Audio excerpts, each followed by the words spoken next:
Hello, thanks for joining us on your channel of choice at this time, Africa Independent Television, AIT. Welcome to Focus Nigeria, your program that puts the searchlight on topical issues in the polity.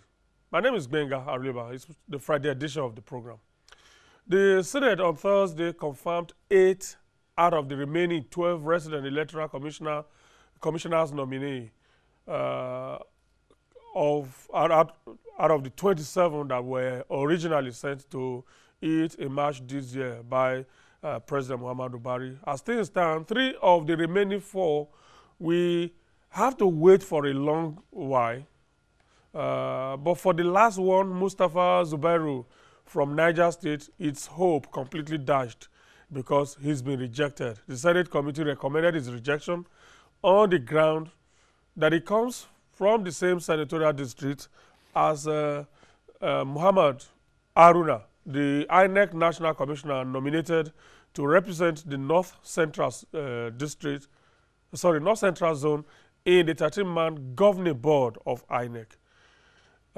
It's a clear case of lack of due diligence, really, on the part of the president who made the appointment in the first place. The nominee from Niger State, Professor Mustafa Zubairu, was rejected for the reasons being that he hails from the same local government area and senatorial district with a serving national commissioner in the Independent National Electoral Commission. The nominee from Zamfara State, Ahmed Bello Mahmoud, and Kebbi State, Dr. Mahmoud Isa, had their nominations stepped down for further consultations. The committee was satisfied with the qualification experience of 9 nominees, therefore recommend that the Senate do confirm the nominations of the following: 1, Dr. Mrs. Asma Usani Mekudi; 2, Sam Olubadebo Olumekon MNI; 3, Abdul Ghani Olayinka Raji; 4, Professor Riskoa A. Shehu; 5, Barrister Ganaga Idam; 6, Ambassador Dr. Rufus Olo Runtoyin Ikeju; 7, Professor Samuel G. Ebu; 8, Barrister Mike A. Igini; 9, Jibrin Ibrahim Zarewa. Candidate number 4, that is Ambassador Dr. Rufus Oloruntoyin Akeju from Lagos State, is for reappointment. Mr. President, I have a court ruling against him in the lower court, which says he could not be an INEC resident electoral commissioner as per the grains of the Constitution. He went on appeal, and the appeal was struck out. The appeal, he lost the appeal, and the document is here with me. I want to put it before the Senate that unless we have some serious trouble with this ruling, which I don't know what it is because she just raised it, if it is the view of this Senate that based on what she has just read, which we don't know what, we should consider her plea, then we'll do so. But my appeal will be that we should please allow this very competent Nigerian to serve as resident electoral commissioner. Good persons should be allowed to occupy a position, but not at the detriment of the institution that we represent, which is the legislature. Let us look at the court ruling. What did the court say? If the court ruling says he cannot hold the position, we cannot ignore it.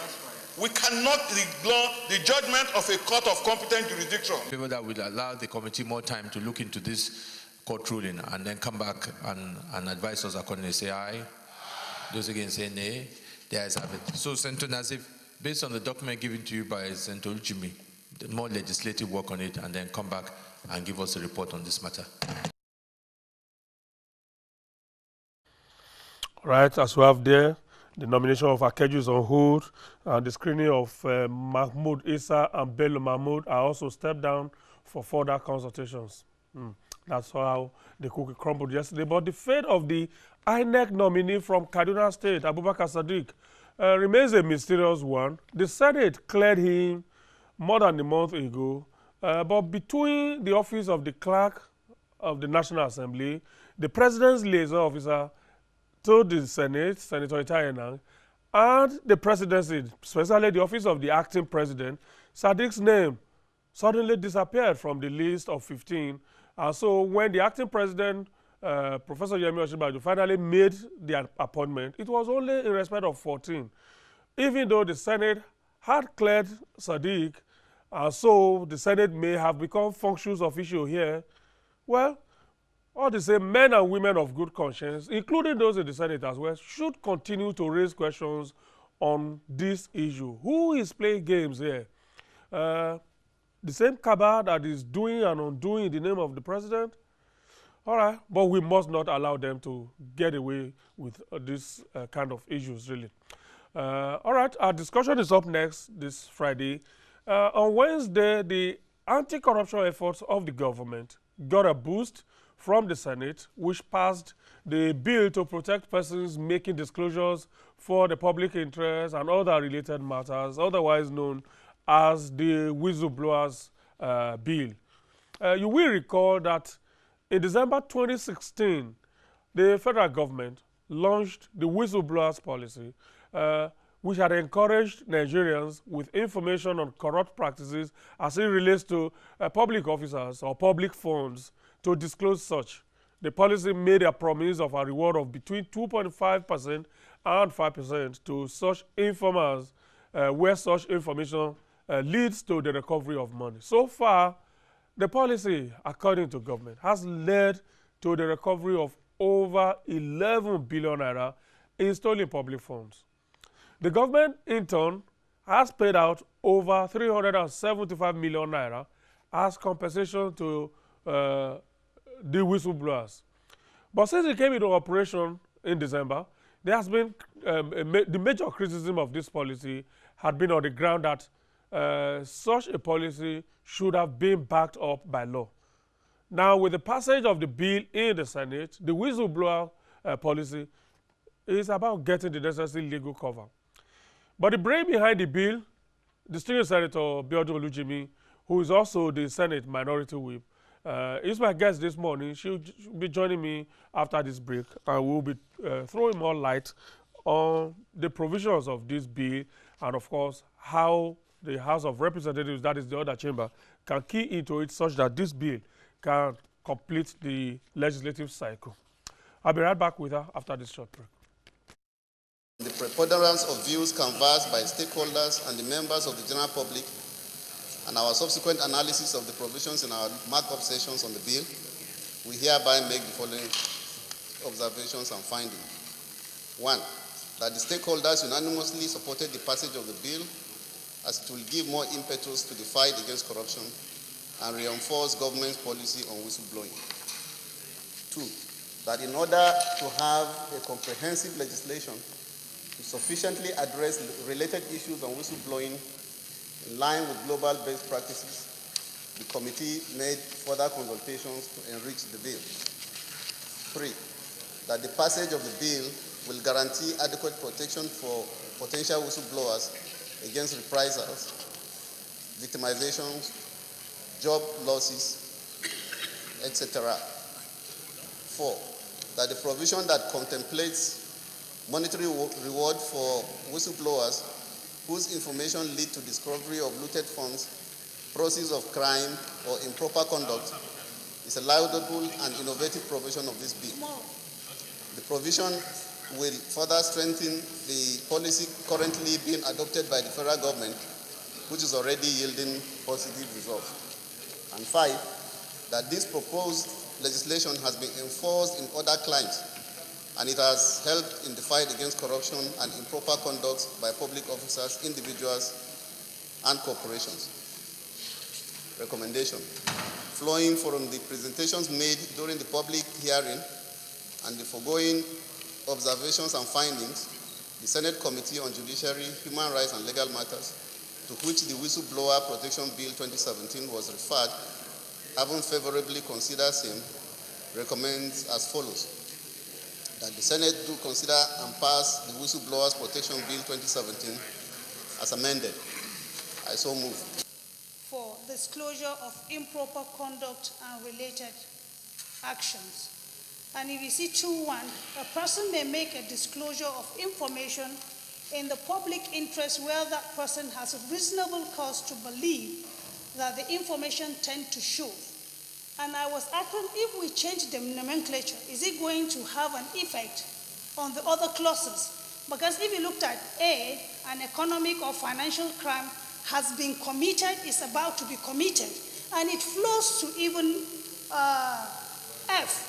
So if we are going to touch it, it has to start from A, B, C. Blow and they check it and it is not true, then you get your punishment. So we should end it by saying an economic and financial crime has been committed. Simplicity.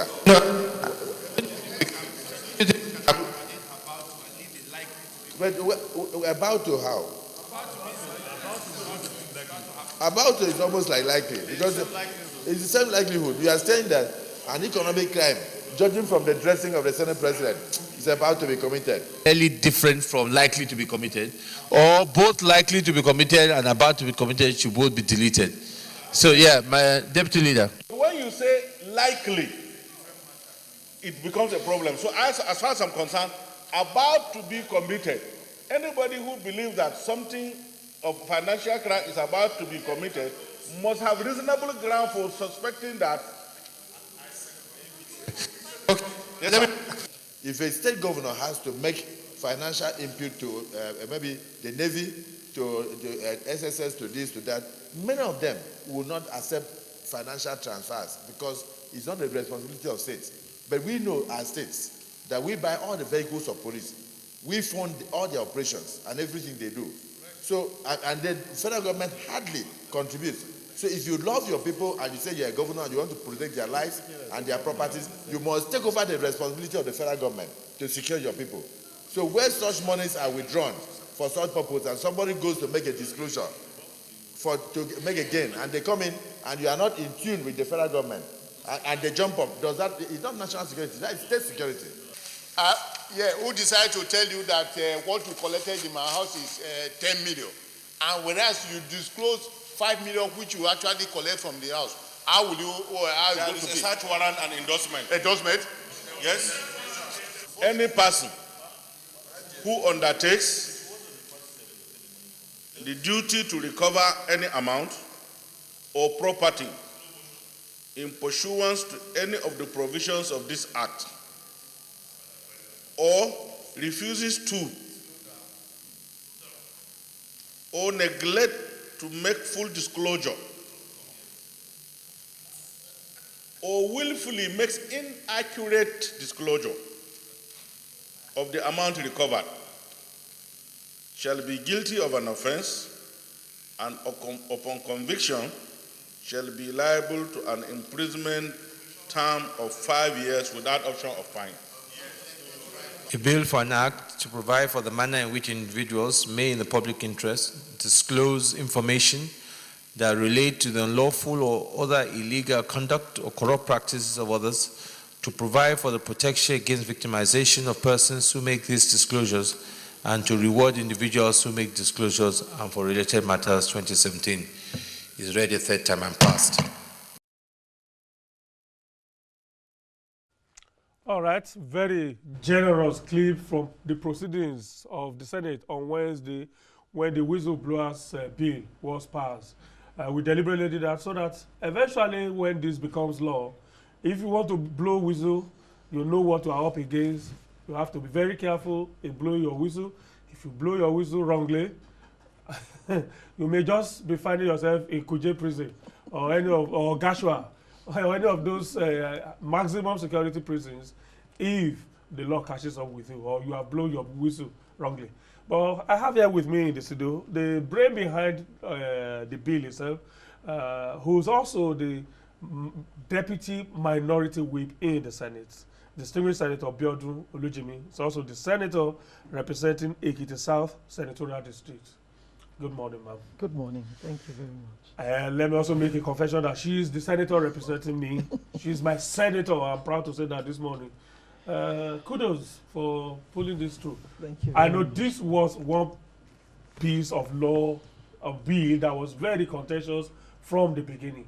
And up to now, I'm still surprised that you were able to pull it through within a period of just a little over 1 year. The bill was first introduced early last year, March, I think. 2016. March 2016, just a little over a year ago. And here we are, it's on its way to becoming law. Again, kudos. But how did you do it? How did you get majority of your colleagues to support you? I think it was just the commitment of the leadership of the Senate. I think the presiding officers were really sold on it. And because when we were charting a course for the Senate, we decided that one of the things we would do is to support the fight against corruption. And the leaders believed that it was one very crucial element in the fight against corruption. And so the Senate president gave marching orders and said that bill must be passed. And that's why we got it passed in such a short period of time. Even though there was paucity of funds for the public hearings, he made sure that that particular one was procured quickly so that we could get through with it. He said he had promised Nigerians that the fight against corruption will be supported and the judiciary will be strengthened so that they can dispense with justice timeously. And I believe that the Senate has done very well. A lot of people will still find it curious that, well, here is a Senate that has been at loggerheads with the executive. Actually, many Nigerians will easily conclude that the Senate is not on the same page with the executive when it comes to the issue of corruption. And yet, this piece of sunshine law has come out of that same Senate. It's not true at all. You know, the National Assembly is the whipping boy of the whole society. Of all of us. And that is understood. I mean, everyone wants to be there, and everyone that is outside believes is a better person to be in there. But you see, that's because they have only part of the picture. When you get there and see the whole picture, you know that it's not as easy as people think it is. There is no way the Senate, this particular Senate, is at loggerheads with the executive. It's a misconception. However, we had a resolution that we will not allow the institution to be derailed in any way by the executive, because there is this law of separation of powers. And we believe that each of the three arms is protected by the Constitution. And whatever we do is not to fight the executive or anyone else. It is to maintain the integrity of the institution that we all belong to. Because if we don't, we're there today. What happens tomorrow if we allow people to erode the powers that was given by the Constitution to the National Assembly? And that is what we try to protect at all times. And I don't think that is a bad thing to do. We don't have any, you know, we don't have no skeletons. Nothing to be afraid of. Nothing to be afraid of, even though we have so many former governors. And they are also not afraid.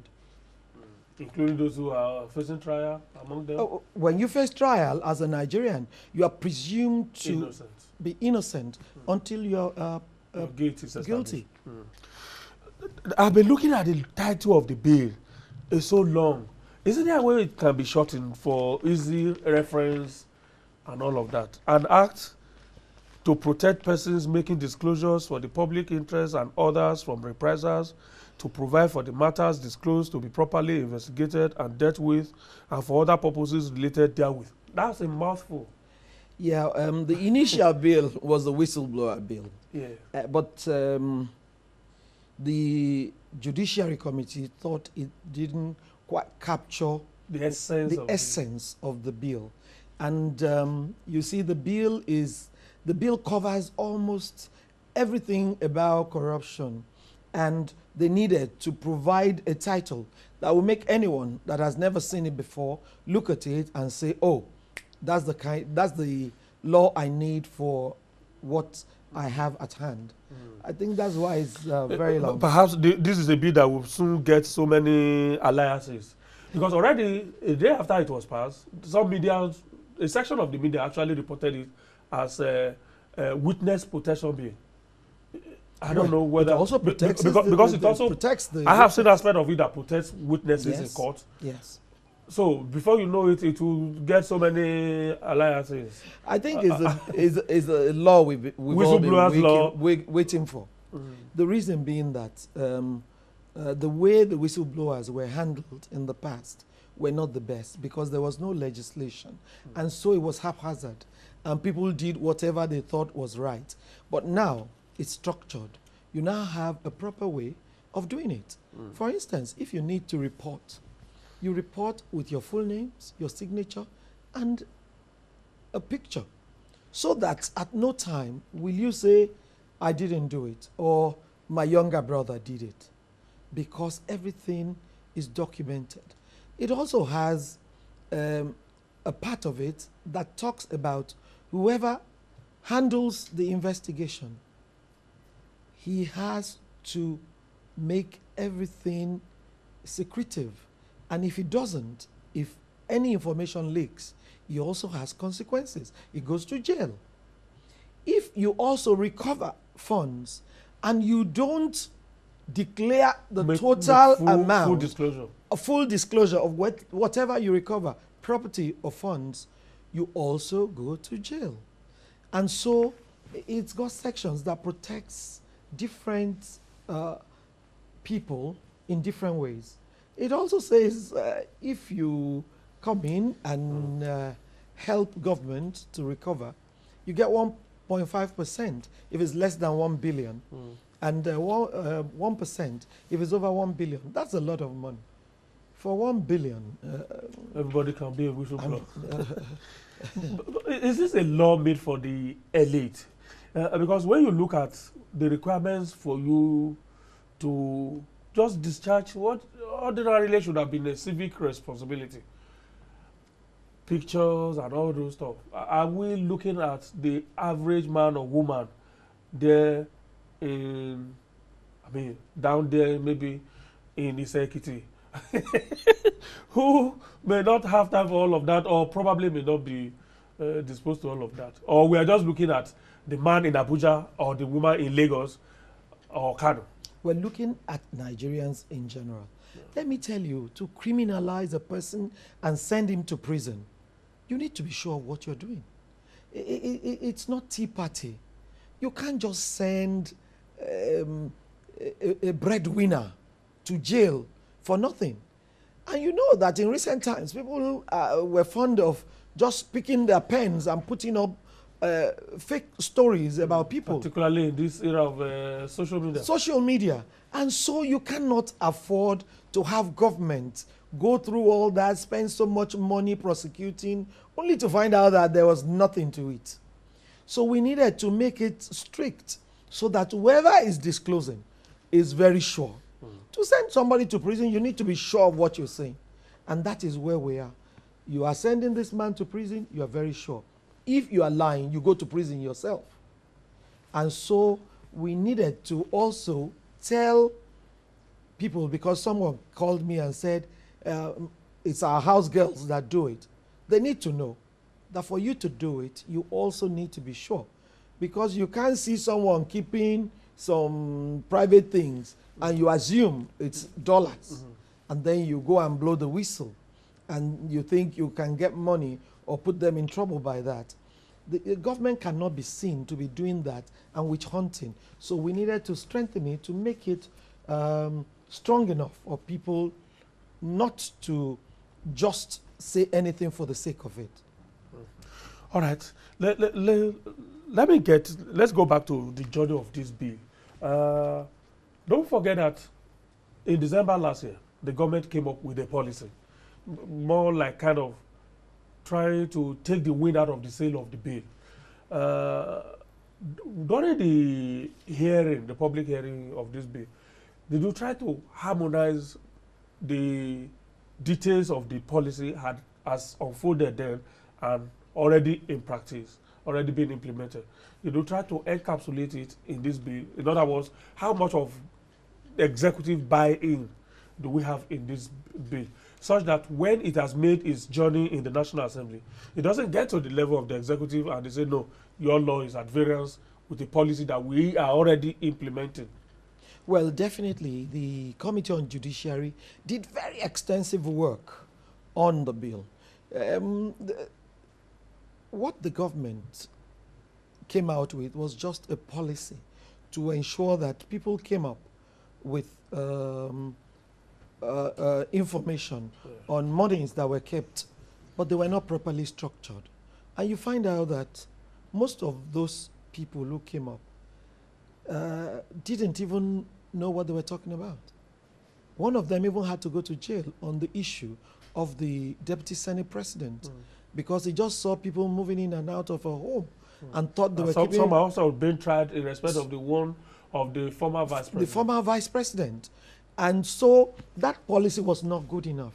It tried to take the sail off the bill. But we knew that without legal backing and the law, such a thing cannot really go on because they would have run into a serious hitch down the road.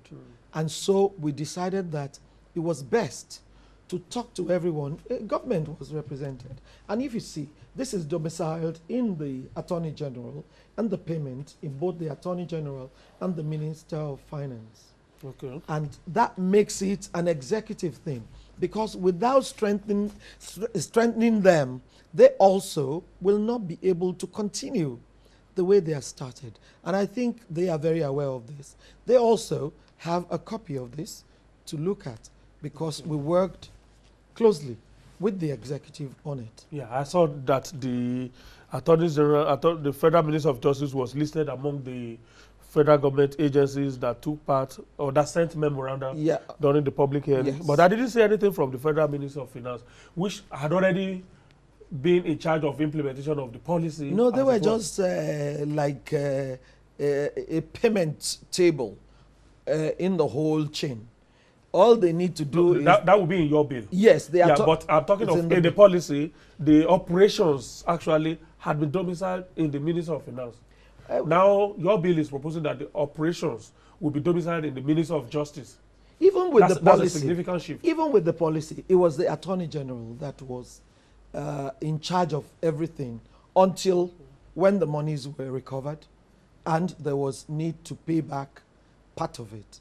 So it is still the same system. Okay.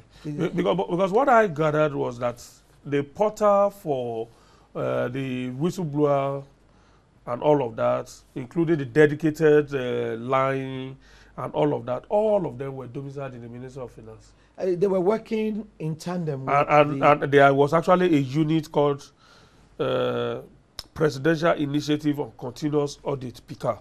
That is it. Presidential Initiative. In the Ministry of Finance. It was domiciled there, but it was a presidential initiative which had the Attorney General at the top of it. Okay. All right, I'm just looking at how to harmonize all of that. In the journey of a bill becoming law, it has to go through that legislative furnace in the two chambers. We've not heard anything about this bill in the other chamber. I don't really think there is one because we've been trying to find out if there was one there. If there is one, all we need to do is have concurrence.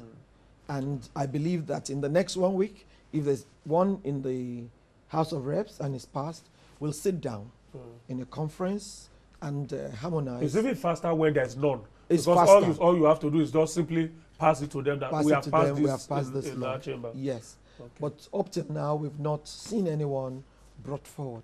Who takes that initiative? Will it still be you having this bill having been taken off your hands the moment the Senate accepted it and then referred it to the Committee on Judiciary? There is a process. The Rules and Business will look at all other things that are to be done about this. And then if there's any law, they'll bring it up. And then they will also structure how we would have a conference and be able to match the two and both chambers pass it. And that becomes easy. Okay. We had some arguments, some serious arguments there really on Wednesday. First, the argument that Distinguished Senator Binta Mashi Garba was raising. No, she didn't. It didn't quite sail through. No, it didn't sail through because she. What about where did the idea of attempt to criminalize intention come from? That was the one raised by Senator, what's his name now? Ali Mekena. Ali Mekena.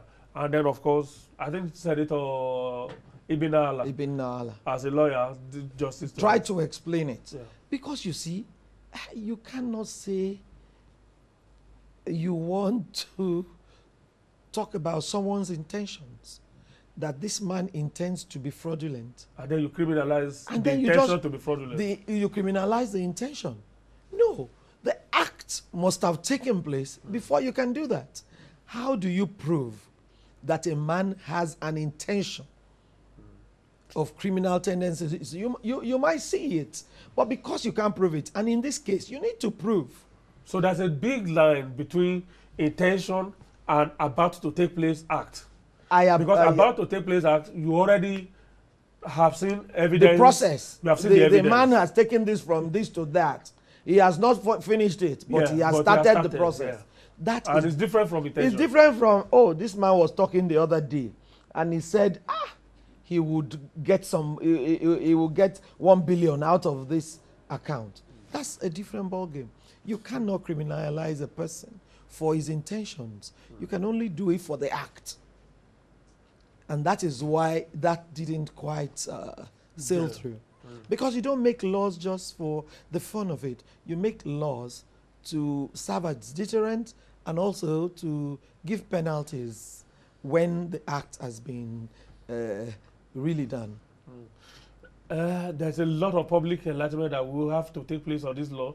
Let me read the first tweet I'm getting, for instance. Adisa S. Mustafa says, House of, well, I don't want to use that word, Senate chamber can never make law that favors Nigerians. The whistleblower law is simply to gather information. How do you gather information? It's not even domiciled. I've had arguments too that it is actually to take the wind out of Nigerians, out of the sail of Nigerians who are intent on fighting corruption. Make them submit information and then divert attention. I don't know how can that happen? Because I also cannot see it. Yeah. The National Assembly is not going to operate the law. It is the Attorney General, who is a member of the executive, that will. And we put it there because he is the #1 law enforcement agent. And you cannot, because it's a law, put it under a Ministry of Finance. Yeah. That's not right. And if the Attorney General is going to operate the law, how does the National Assembly come into it again? Because the law enforcement agencies will get information, will do everything, take it back to the Attorney General, and then if there is something to recover, they recover, and the Ministry of Finance pays whatever is due to the whistleblower, and that is the end of the story. How did they get the other one done? The National Assembly didn't come into it, and yet they were able to recover some funds. Exactly. And that's what we're using right now. Over 11 billion. Over 11 billion was recovered. So we're just strengthening their hands. Do you think that with this law that we could actually make more progress, or the law is likely to be a hindrance? I think we'll make more progress because now you cannot humiliate anyone. Because it's now codified that if you give information to government and it leads to recovery, the government must pay you. Must pay you. It is no longer subject to whether or whether not. Or it may not happen. It is now solid that you get paid. That's #1. #2, you are sure that everything will be kept a secret, because whoever does not, whichever law enforcement agency takes your documentation and your information and leaks it, the person goes to jail. So you are sure you are protected also on that score. You now know that you can't lose your job. You cannot, you can't be humiliated. You can't be willfully transferred from your place of work if you give information. So it protects you more than any other time. And that, I believe, will give people the confidence to quietly go up to law enforcement agencies and give information. Also, deter those who just want to put other people in trouble. They just want trumped up charges. And they are the ones that are really afraid because they believe that in politics, it is what you say that matters. So they just come up and say, oh, she's a rogue. She stole 5 billion somewhere. And then you can't substantiate it. Those are the people that we have kept at bay. Every information that now comes to the law enforcement agencies will just be information of truth. Before the advent of this law, or before the whistleblower as a policy started, we all know that the relationship between a customer and his bank was strictly confidential. But since the advent of the whistleblower as a policy, there were reports that bankers were, I wouldn't like to use the word blowing whistle really, is actually snitching on their clients, on their customers by giving information. We've had information about somebody in Niger State who was said to be a governorship candidate in the last election. So his bank or bank officers gave information to the EFCC as to some billions of naira that were in his account and all of that. And then through all of that, the EFCC started probing him, and then that led them to the real offense and all of that. Now, I'm looking at the operation of this law and how it compromises such relationships between people who ordinarily should have a relationship guided by confidentiality.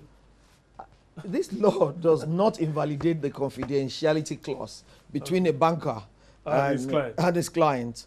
And I am sure of that. However, if you have fraudulent transactions, what is wrong in government getting to know about it? As long as the transaction is not fraudulent and you can prove it, you don't have any reason to be afraid. And it's so simple. If you are not fraudulent, why will you be afraid? Because that the banks won't be haven for... That is all. For stolen funds. It will also help the banks. The banks now will not be laundering funds. They will now have only genuine funds within the banks. And that is very important. That is the only way we can block corruption. Corruption in Nigeria, that's why I marvel when people say, oh, this politician is a thief. No, it's the system. There is no politician that can take his pen and write a check for 1 million within the ministry. You need the system to bring up a process at the end of it all before somebody within the ministry signs it. And so if we can block systemic corruption, we would have blocked 80% of corruption in Nigeria because everything comes within the system. Do I have 1 billion? Can I go somewhere and ask for 100 million or 50 million? How? Where? I need a process. And if we can block the process, if everyone now knows, if you have 50 million, somebody is going to ask questions. Somebody will actually make sure that your 50 million is genuine. And you also have another law that says you must put your money beyond so much into the banks. It now becomes easy for us to be able to track everything and say, okay, 80% of the way we have done justice. And that is the real genuine fight against corruption. It's not hounding individuals and bringing them before the public and bringing them to opprobrium. No, that's not the way. The way to do it in Nigeria is to first fight the system, ensure that the system complies, and then 80% of the job would have been done. All right, let me read some tweets before I come to some areas of the law that I also like you to highlight. For instance, the area establishing what I would call a bureaucracy. We identify a problem, in solving that problem, we create another problem. We killed it. We took that out. You took the area oh, yes. that established... There is no commission, there is no funds. Is it commission? No funds? No funds, no okay. commission. Okay. Because I also noticed that it was even at the level of the Committee on Judiciary yes. that was also added. That yes. wasn't part of your original No, bill. it wasn't part of the original bill. Their thinking was very simple. There are people who blow whistle and there is no monetary gain, but it could help the system. How do they get compensated? So they were thinking of a fund whereby people could donate and governments and the National Assembly could also appropriate money so that there is a pool that is managed for such people because it will help the system. But what we agreed was that no, you can, because of that, create another bureaucracy, which becomes another bottleneck. Yeah. So we took out the funds and we took out the commission that would have managed the funds. Yeah, because no doubt the establishment of that commission would have been unnecessary bureaucracy. You then have a commission where you have a board where people can stay in office for 4 years, renewable again. And then it becomes very tenuous. Exactly. And then it becomes another job for the boys. The essence at the end of the day is then defeated. All right. Let me read some tweets where BJ14 says, law to protect the elites always gets rapid attention, but the one to help the masses will be under their table. That's just hearsay. And you know, the people always want to flog the National Assembly because they believe they are better there on the seats than anyone. Because they believe they are better, or because we believe that you are our direct representative? We are. Yeah. And you should ask questions rather than criminalize us or talk ill about what we do. This is the only Senate in 2 years plus that has passed 261 bills. They cannot tell me that 261... Those 261 bills, how have they affected the price of fish at Dumota Market? Well, it is not for us. It is not for us to handle that. It is for the executive and the people for whom we have made the laws to use them and to sign them into laws. Some of those that we have given to the executive are yet to even be made into laws. That has nothing to do with us. The Constitution prescribes what we should do, and we are there doing it. The other arm of government should also do what they should do. And it won't be right for people to just keep talking about the National Assembly because we're doing what we were sent there to do. Okay, this was the Twitter of Sabi Boy. I hope it's not Distinguished Senator Sabi. No. Okay, it's not him. He doesn't. Okay, it's Sabi Boy. The bill is more about getting scared of exposing thieves. Okay, it cannot be Distinguished Senator Sabi. It says the bill is more about getting scared of exposing thieves. It should be called Thieves Protection Bill instead. Well, that's his thinking because he probably wants to bring up false information. If you don't want to bring up false information, then you should not be scared. In fact, if I am able to find anything and I'm willing, I can blow a whistle, I will even I will want to be known because I will be doing a great service to this country. And the country must also know that I did it.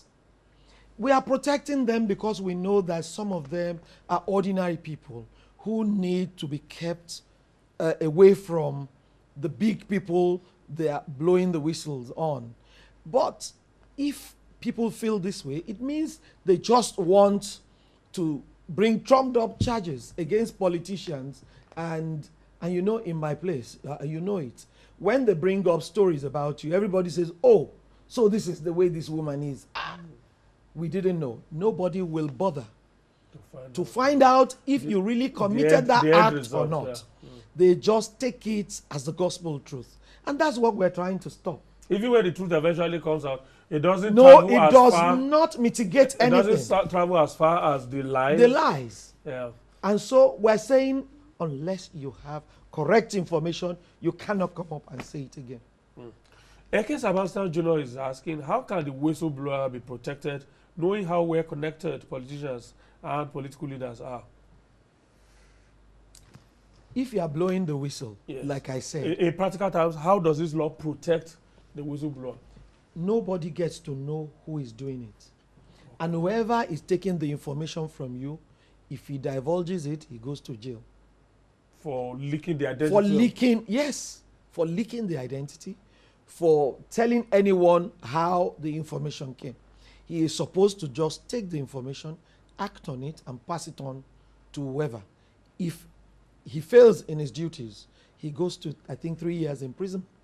And I don't think anybody will want to. If the information gets out somehow, and somehow you can't place it on somebody, but the identity of the whistleblower has been compromised one way or the other. It is the law enforcement agency. Does the law guarantee protection for him from there on? Because essentially, one of the criticisms of the whistleblower policy had been that it was an attempt to reward corruption. I mean, create another form of corruption by fighting corruption. That elsewhere, you don't. Whistleblowing is regarded more or less as a civic responsibility, and the maximum the state gives you is to give you protection from possible harm. That's the best a citizen who is patriotic should get. But here we are paying him money.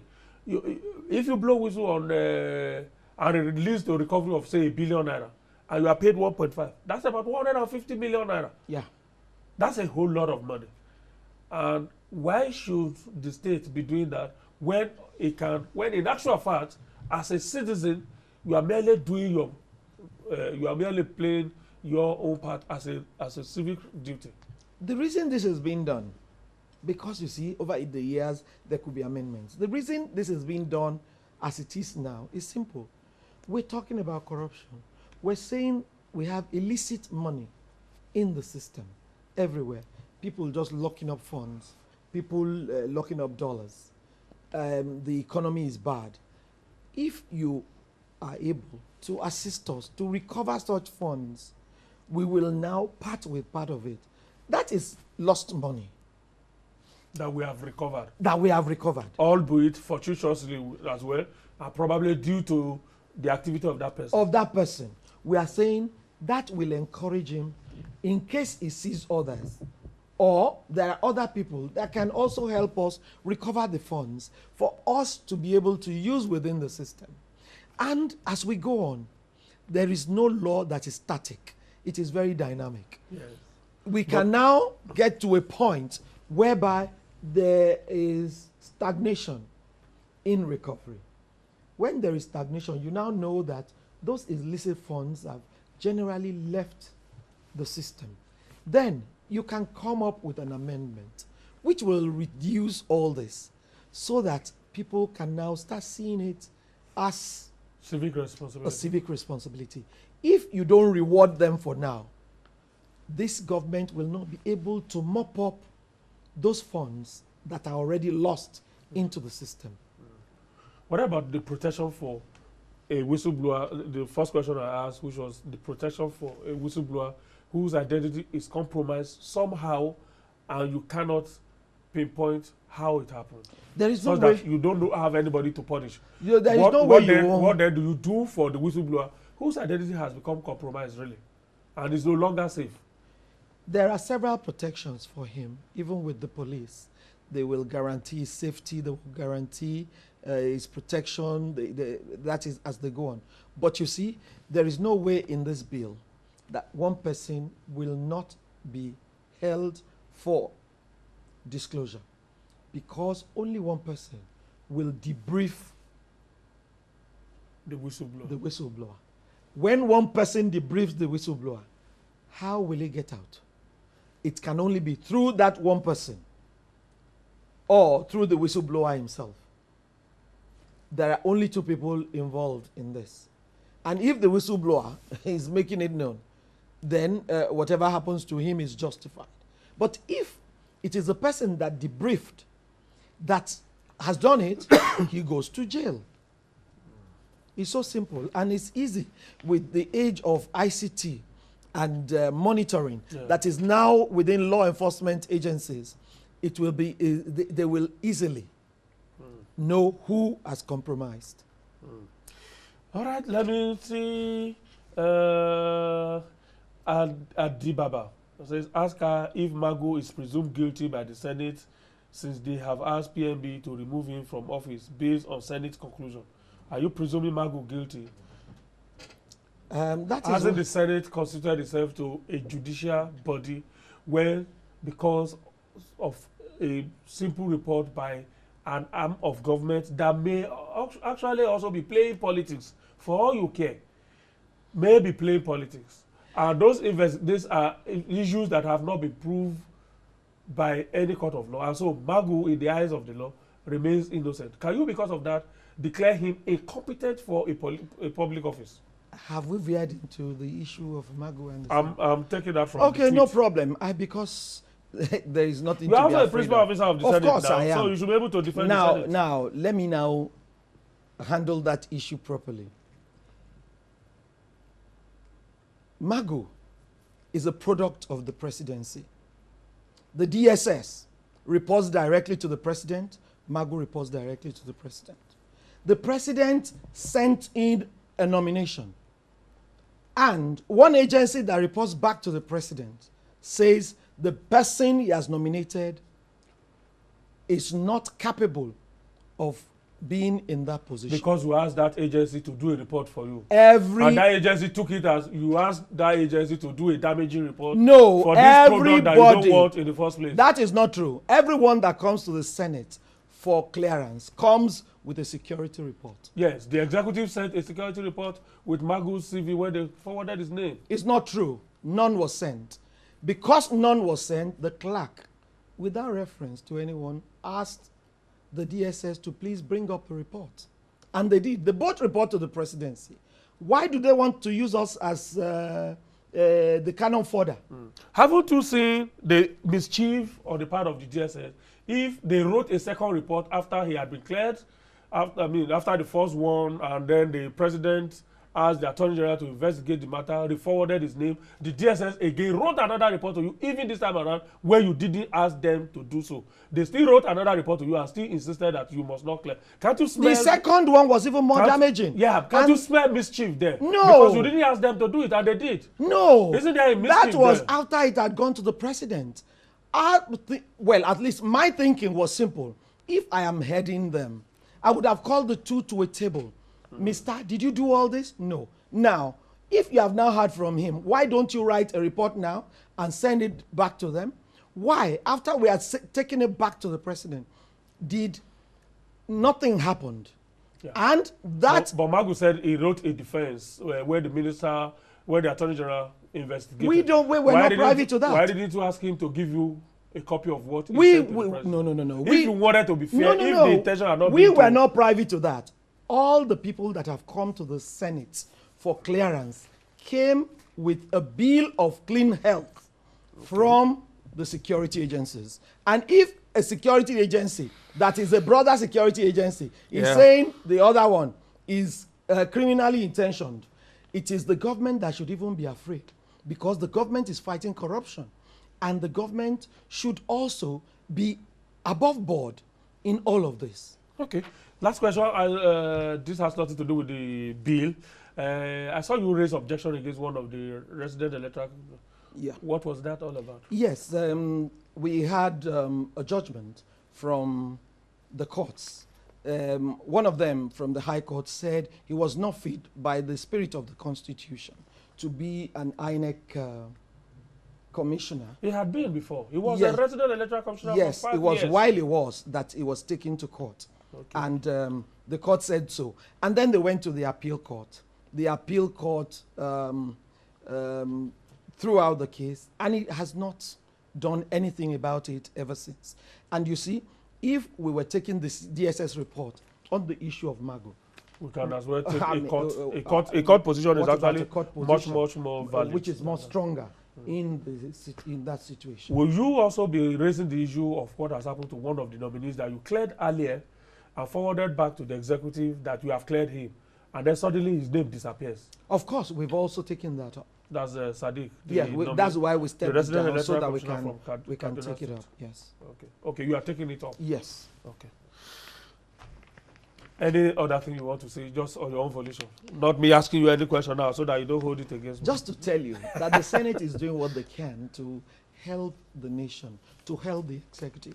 And all this whipping boy syndrome is normal because they believe that we are where they have put us, and because people voted for us, they must always keep us on our toes.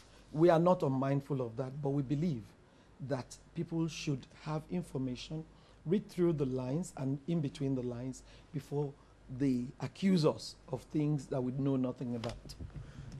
Thank you so much, distinguished Senator Biodun Olujimi is the Deputy Minority Whip in the Senate. He's a principal officer of the Senate. She is the senator representing Ekiti South Senatorial District. Proudly so, that's my senatorial district. Former Deputy Governor of Ekiti State. Ekiti State will be going for a governorship election next year. Hopefully a governorship. Of course, yes. Governorship candidate or aspirant. Hopefully candidate. Thank you very much. Thank you so much. I appreciate you finding time to be here this morning. Thank you very much. That's Focus Nigeria. Today is the last edition of the program for the week. Do enjoy the weekend break. Do everything in moderation. And I'll see you around. My name is Benga Ruliba.